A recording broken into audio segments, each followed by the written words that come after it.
Deeffannoon ispoortii maddeen baargamaatti irraa qindeeffannetti ni ceha. Premier League England tapha xumuraa torbee 15ffaatiin kaleessa gara Monalee kan deeme Manchester United milkiidhaan galee jira. Goolii 4-1 Wolves injifatee galee tapha kanaan garuu deeggartoonni Wolverhampton daqiiqaa 15 fi ala turuudhaan daqiiqaa 15 erga guutee booda gara direetti kan isaan seenan deeggartoonni muraasni kun immoo komii abbootii qabeenyaa kilabichaa irratti qaban agarsiisuudhaaf sababni isaa mootii kilabichi taphoota 15 kan kaleessaa dabalatee Premier League Englandin taphateen tapha tokkollee mo'achuu hin dandeenye tapha lama qofa qixaan xumuruudhaan sadarkaa xumuraa 20ffaarratti argama waan ta'eedhaaf deeggartoonni kilabichaa qabxii kilabichi galmeessaa jirutti gammachuu waan hin qabneedhaaf jecha qeeqa qaban komii qaban dhageessuudhaaf daqiiqaa 15 fi deeggartoonni muraasni dirreedhaan ala turanii gara direetti seenaatti kan isaan turanii kaleessa milkoofne jechuun danda'ama.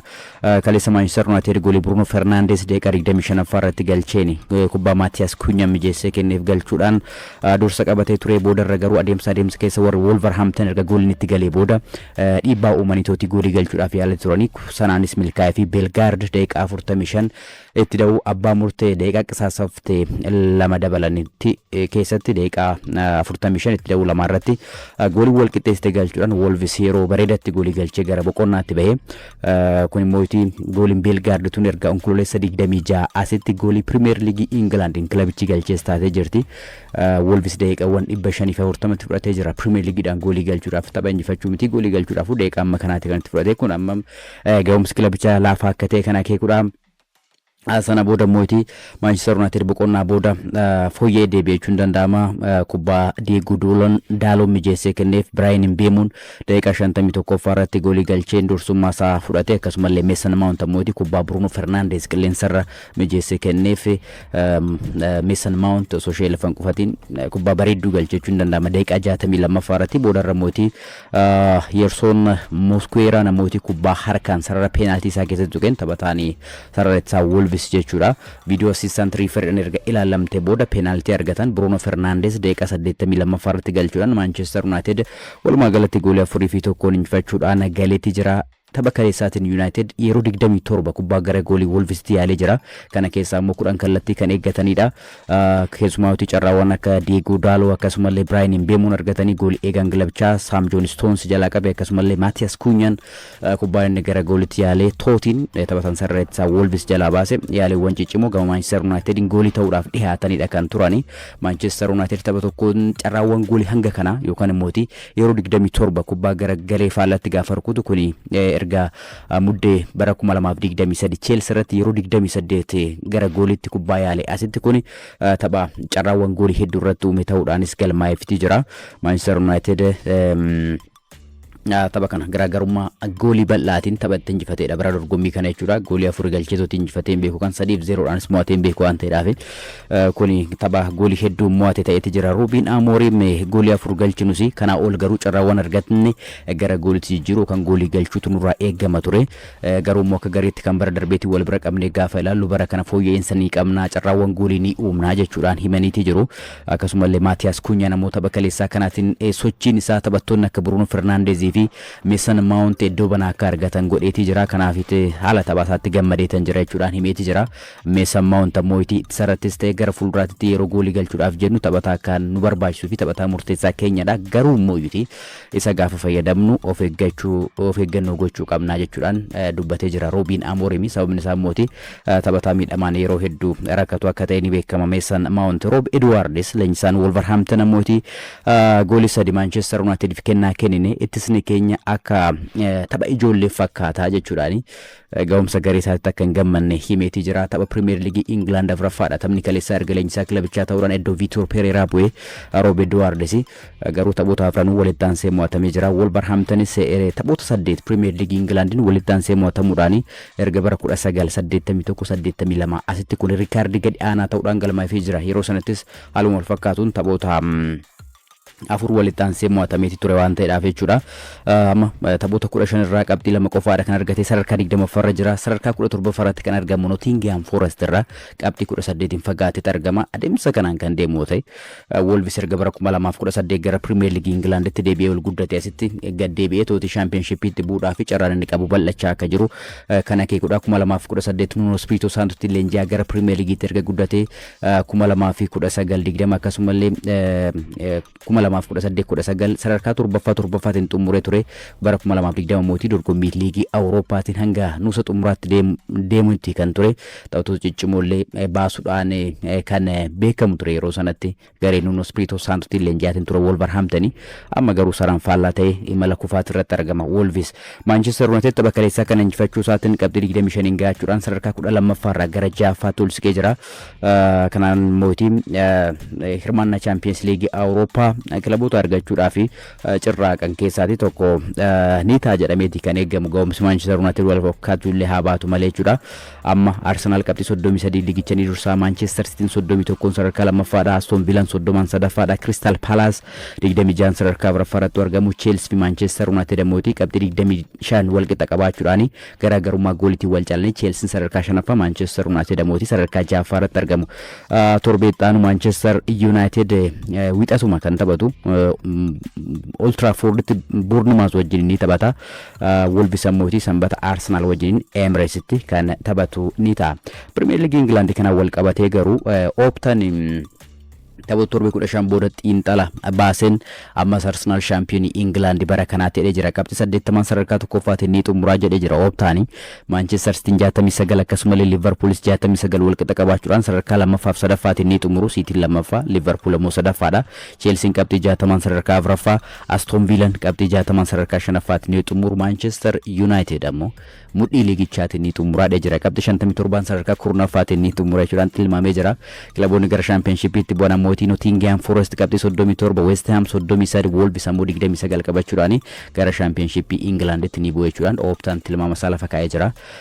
Garuu tilmaamni Optaa kun ni milkaa kan jedhu amma taphoota ittaananiin hanga torbe 38 erga ilaallee booda ni mirkana. Odeeffannoo Premier League England kana wal qabatuuni Premier League England taphattoonni yeroo goolii galchanii gammachuu isaanii ibsatanii jilbaan kana booda akka mucaatanii gammachuu isaanii hin ibsanne nan orkaa jedheeti jira jechuudhaan odeeffannoo baatiin jiran ni agarsiisu. Kun immoo miidhama taphattoota irra ga'u hir'isuudhaaf akka ta'e himameetii jira. Miidhamni taphattoota irra kilaboonni akka taphattoota miidhamaan hin dhabneedhaaf jechaadha yaada kana kan hojiirra oolchuudhaaf Premier League England karoorfatee jedhamee jira. Amajjii tokko yookaan immoo bara haaraa faranjoota irraa eegaluudhaan hojiirra ni oola jedhameeti kan eegamu. Taphataan immoo seera kana darbee argame yookaan immoo goolii galcheetutti gammachuusaa gaafa akkaataa sana muccaatitooti lafarra muccaatee gammachuusaa kan ibsatu yoo ta'e jilba isaatiin kaardii akeekkachiisaa ni argata jedhamee jira.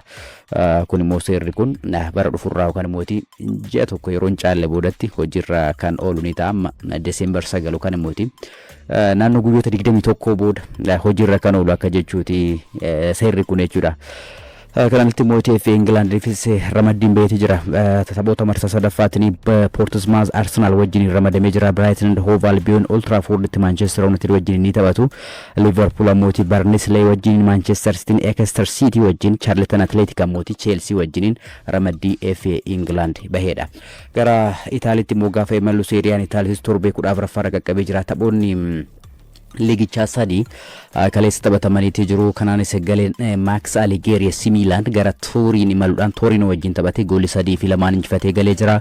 Nicola Vlasic penaltiidhaan daqiiqaa 10ffaa akkasumallee Davide Zappacoostaan daqiiqaa 17ffaa irratti gooliiwwan Torinoodhaaf galchaniini Torinoon 2-0 dursaa ture. Boodarra garuu gareen Massimiliano Allegri gooliiwwan Adrian Rabion daqiiqaa 24ffaa akkasumallee Christian Pulisic ammoo 67ffaa fi 77ffaa irratti garaagarummaa daqiiqaa 10 keessatti galchanii galatti goolii 3-2 injifachuudhaan dursummaa liigichaatti ol deebi'ee jira. AC Milan amma qabxii 31 sadarkaa tokkoffaarratti argama. Garaagarummaa gooliitiin Napoli caalee jechuudha. Napoli ammoo qabxii 31 sadarkaa lammaffaarratti yoo argamu. Inter Milan 30 sadarkaa sadaffaadhaan, Roomaan ammoo 27 sadarkaa afuraffaarratti argamu. Seerii Itaalii kanaan kilaboota shaampiyoonummaadhaaf morkachaa jiran keessaati. Morkiin shaampiyoonummaa kilaboota magaalaa Milaan lamaan akkasumallee shaampiyoonii dorgommichaa garee Antonio Conte warra Naples gidduutti ta'uu akka danda'udha kan eegamu. Roomaan Gianpiero Gasperinitiin durfumaatee argama. Dursaa liigichaa ture yeroo adeemsa keessa ga'umsi hin dheenyetti agarsiisaatiin jiru laafaatii dhufee jira waan ta'eedhaaf kilaboota magaalaa Milaan lamaan akkasumallee Naapoli gidduu ta'uu akka danda'udha kan eegamu. Taphoota Seerii Itaalii biraa kaleessaatiin Pisaan kaleessaa dirree ofirratti Parma keessummeessuudhaan Parmaan 1-0 injifatee galee jira. Akkasumallee Udinizeenis dirree ofirratti Genoodhaan goolii 2-1 mo'atameetii jira. Gara odeeffannoowwan Champions League har'a sa'aatii 2:45 irraa eegaluudhaan Bayern Munich Allianz Arenaatti Sporting Lisbon wajjin ni taphata. kun tapha jalqabaa taphoota jalqabaa lamaan taphataman keessaati sa'aatii 5 irraa eegalu namooti taphoonni ciccimoon ni taphatamu gareen Arne Slot Liverpool Champions Premier League England ga'umsa isaa dhabeetootti rakkachaatiin jiru Liverpool Inter Milan wajjiniin San Sirotti ni taphata dirree shaampiyoonota OBNs tapha kana kallattiidhaan akkuma kana dura baratame taphoota ciccimoo Champions League Europa keessa tokko waan ta'eedhaaf kallattiidhaan tapha kana kasin biraan ga'uu ni ta'a kilaboonni kunneen lamaan Champions League dhaan kana duratti yeroo afur walitti dhufanii turanii yeroo afur walitti dhufan keessaati Liverpool yeroo 3 injifachuudhaan olaantummaa ni qaba Inter Milan mootii yeroo tokko qofaadha kan mo'ate garuu mootii ga'umsi yeroo amma kilaboonni kunneen lamaan irratti argaman dursi Inter Milaniif kan kennamu jechuun danda'ama sababni isaa mootii durstoota Serie A Italy keessaati Inter Milan isa tokkodha akkasuma mootii akka gareetis ga'umsi Inter Milan agarsaatiin jiru fi Liverpool amma agarsaatiin jiran garaagarummaa qaba dirreen kan Inter Milan San Siroodha waan ta'eedhaaf hundumaaf amma tilmaamni jalqabaa Liverpooliif kan kennamu garuu immoo kun kubbaa miilaati Liverpool tarii taphoota ittiin gara ga'umsaatti deebi'uu danda'u keessaa tokkodha rakkoodha Liverpool ga'umsa bara kanaasa wal fakkaataa miti waan ta'eef tilmaamuudhaaf garuu mootii taphatan sarara fuulduraa Inter Milan Marcus Thuram Liverpool garee taphattoota ciccimoo qabuudha amma ga'umsa yeroo isaa irratti argaman gaarii ta'ullee haa baatu malee garuu immoo Liverpool ammas garee cimaa Awurooppaa keessaa tokkodha jechuudhaan himeetii jira kanaaf nu qoruu danda'a jechuudhaan ammas tilmaama gadi aanaa kennaniif gara dirree kan seenne Marcus Thuram tapha kanaan duratti yaada kenneen himeetii jira hundumaaf iyyuu Mohamed Salah garee kana keessatti nammatamne Ingilandumatti hafeetii jira kaleessa ganama shaakala jalqabaa kilabicha shaakala irratti argamee ture Mohamed Salah garuu mootii boodarra boordee Liverpool fi Arne Slot erga mari'atanii booda Salah garicha wajjin gara Milan akkan deemne murteessaniitii jiru kun ammoo Mohamed Salah tapha Premier League England Leeds United wajjin goolii 3 eegita bahan boodatti Liverpool akka waan konkolaataa jalatti naka'e nagateeti kan natti dhaga'ame jechuudhaan himeeti jira sababni isaa immoo taphoota sadan darbaniif teessoo jijjiirran ture rakkoo Liverpool fanaadha akka sababaatti kan dhiyaate garuu ani rakkoo Liverpool miti jechuudhaan himeeti jira namaayyuuti immoo tapha Premier League England Brighton and Hove Albion wajjin sanbata dhufu qaban irratti harmee koo affeeritan jira kuni deeggartoota kilabichaatti nagaa kana itti dhaammadhuudha sababni isaa mootii waancaa Afrikaatiif yeroo gara Egypt gara Morocco deemu gara biyyaalessa Egypt wajjiniin wanta uumamuun beekamu jechuudhaan himee jira Mohamed Salah kanaaf mooyuuti isaaf kan xumuraa ta'uu akka danda'uudha kan eegamu Wayne Mark Rooney Mohamed Salah seenaa Liverpool keessatti qabu balleessee yaada sana kennuudhaan jedheeti jira garuu baroottan dhaanan kana keessatti Salah yaada kenne sanaaf gaabbuun isaa waan olu natti hin fakkaatu jechuudhaan Rooney dubbatee jira Jamie Carragher mootii Mohamed Salah taphattoota ciccimoo Egypt keessaa inni sadarkaa jalqabaa irratti argama garuu hanga onaatti waancaa Afrikaa takkallee Egyptiif hin argamsiisne jechuudhaan Salah jechaan tuqeeti jira bara dorgommii darbe taphataa akka seenaadhamu Premier League England keessatti argaatiin hin turre jechuudhaan Jamie Carragher jajaa ture ammoo garuu dubbii faallaa taate Salah irratti taphattoota duraanii amma xiinxaltoota kubbaa miilaa ta'uudha warra hojjechaa jiran keessaa warra irratti kaan keessatti Jamie Carragher tokkodha Salahnis dubbatee jira waa'ee Jamie Carragher fakkeenyaaf waggoota muraasa dura na yaadadha Harry Kane taphoota 10 goolii osoo hin galchin deemee ture garuu Harry Kane dhimma yerootti maree gara goolii galchuutti ni deebi'a jedhanii tooti xiinxaltoonni kubbaa miilaa yeroo sanatti dubbataa turani amma garuu ani Mohamed Salah ta'uu kootini hundumtuu ana irratti kan isaan kaa'atiin jirani teessoo jijjiirra irratti gadi bu'ee taa'uu qaba ga'umsa magarsaa jiru rakkoo Liverpool isa jedhanii tooti qubanatti qabaatiin jira jechuudhaan Salah tapha Leeds wajjin goolii 3 qixa bahan boodatti dubbachuun isaa kan yaadatamuudha hundumaaf warra Salah garee Liverpool wajjin hin deemne kana boodattis tarii dhimmi hariiroon amma Arne Slot fi Salah gidduu jiru kan hin furamne yoo ta'e turmaanni Mohamed Salah Anfielditti qabu gamanumaan goolawumuusaa akka namneedha kan himamaatiin jiru sababni isaa mootummaa hooggantoonni Liverpool Mohamed Salah caalaa Arne Slot deeggaruudha kan isaan filatan jedhamee jira boordiin kilabichaatti erga walii mari'atanii booda Salah garicha keessaa akka ba'u gochuun isaanii kanaadha kan akeekodhamee jira Liverpool tarii isa kan dhabu yoo ta'e Anthony Semenyo lammii Gaanaa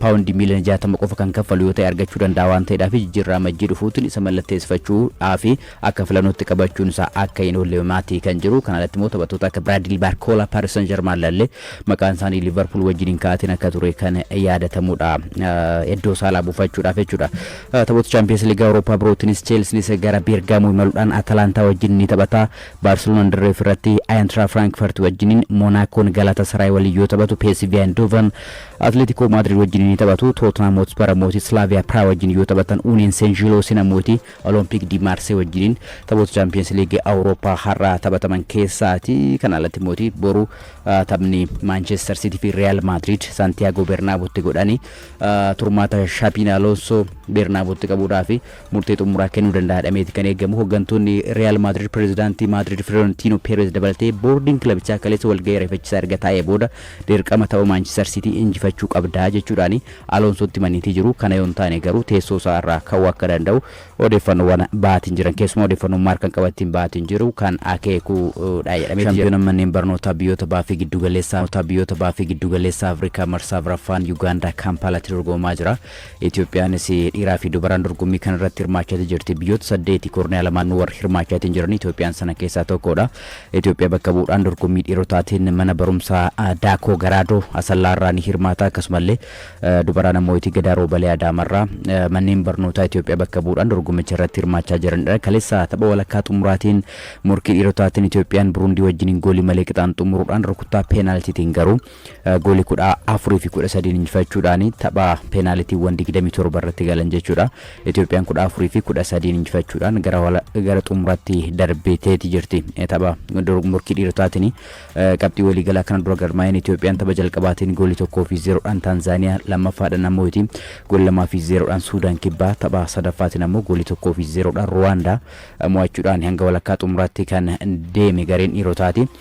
Kaleessa mootii rukuttaa peenaaltiitiin injifachuudhaan xumuraaf darbeeti jira. Kana irratti mootii morkii dhiirotaa kanaatiin qopheessituu dorgommichaa kan taate Yuugaandaan goolii 2 fi 0dhaan Taanzaaniyaa injifachuudhaan isheenis waancadhaaf dabartee jirti. Kanaaf morkii waancaatiin har'a Itoophiyaa fi Yuugaandaan dorgommii dhiirotaatiin kan walitti dhufan ni ta'a jechuudha. Dorgommii dubartootaatiin ammoo kaleessa Itoophiyaa fi Yuugaandaan waliin taphatanii turan. Qopheessituun dorgommichaa wajjiniin taphni biyyoota lamaanii goolii malee qixaan xumuramuudhaan rukuttaa peenaaltiitiin gareen dubartoota Itoophiyaattis goolii 3 fi 2 injifachuudhaan milkaa'aniiti jiru. Kaleessa rukuttaa peenaaltiitiin gareen dubartootas akkasumallee kan warra dhiirotaatis carra qabeeyyii turan jechuun ni danda'ama. Lamaan isaaniituyyuu rukuttaa peenaaltiitiin gara xumuratti darbanii jiru. Gareen dubartoota Itoophiyaa tapha jalqabaatiin goolii 10 fi 0dhaan Jibuutii mo'ate. Kan lammaffaatiin ammoo Suudaan kibbaa wajjin goolii malee qixaa yoo xumuru Taanzaaniyaa wajjin ammoo goolii 1 qixaan erga xumuree booda tapha walakkaa xumuraatiin kaleessa Yuugaandaa wajjin 0-0 hooba'illee rukuttaa peenaaltii 3-2 injifachuudhaan waancadhaaf darbee jira. Tapha waancaatiin ammoo kaleessuma Taanzaaniyaan goolii 2 fi 0dhaan Burundii injifachuudhaan waan dabarteef dorgommii waancaa shaampiyoonummaadhaaf wajjin kan morkatan Itoophiyaa fi Taanzaaniyaa ta'u jechuudha. Garee biyyaalessa Itoophiyaa lamaaniifuu carraa gaarii hawwineetii jirra. Kan shaampiyoona manneen barnootaa biyyoota bahaa fi giddugaleessa Afrikaa Yuugaandaa Kaampaalaatti dorgomaa jiru kanaan jechuudha. Walumaa galatti garuu badhaasa dorgommii kanaaf qophaa'in sadarkaa tokkoffaan hanga sadaffaa warri ba'anii badhaafamu. Tokkoffaan doolaara Ameerikaa 100,000 badhaafamu birrii Itoophiyaatti ammoo birrii miliyoona 15 ol ni ta'a. Sadarkaa lammaffaan doolaara 75,000 birrii Itoophiyaatti ammoo birrii miliyoona 11 ol. Sadarkaa sadaffaatiin kan xumure mootii birrii miliyoona 7.7 ol ni badhaafama. Doolaara Ameerikaatiin ammoo doolaara 50,000 olii jechuudha. Sharafa amma jiruutiin jechuudha. Biyyoonni shaampiyoonii ta'an gareen Itoophiyaa lamaaniyyuu shaampiyoonii kan ta'an yoo ta'e dorgommii biyyoota bahaa fi giddugaleessa Afrikaa kana bakka bu'uudhaan yookaan zoonii seekaafaa bakka bu'uudhaan dorgommii shaampiyoonaa manneen barnootaa Afrikaa irratti kan hirmaatan ni ta'a. Shaampiyoona manneen barnootaa Afrikaa mootii bara 2026 keessa kan dorgomamu ni ta'a. Odeeffannoo biyya keessaa biraatti gaafa darbu mootii Pirimeer Liigii dubartoota Itoophiyaa torbee 11ffaatiin kaleessa taphoonni 3 taphatamanii jiru. Adaamaan Finfinnee wajjin goolii malee qixaa yoo xumuru Machaal ammoo goolii 1 fi 0dhaan Bahar Daar mo'eetii jira. Sagannat Buzaayyoo daqiiqaa 56 irratti goolii galchiteen Machaal kan mo'ate. Bunni Sidaamas goolii 3 fi 1 Lidataa mo'atee jira. Mirtinesh Yohaannis, Elsaabeet Birhaanuu akkasumallee Mitikee Birhaanuu taphattoota gooliiwwan 3 Buna Sidaamaatiif galchanidha.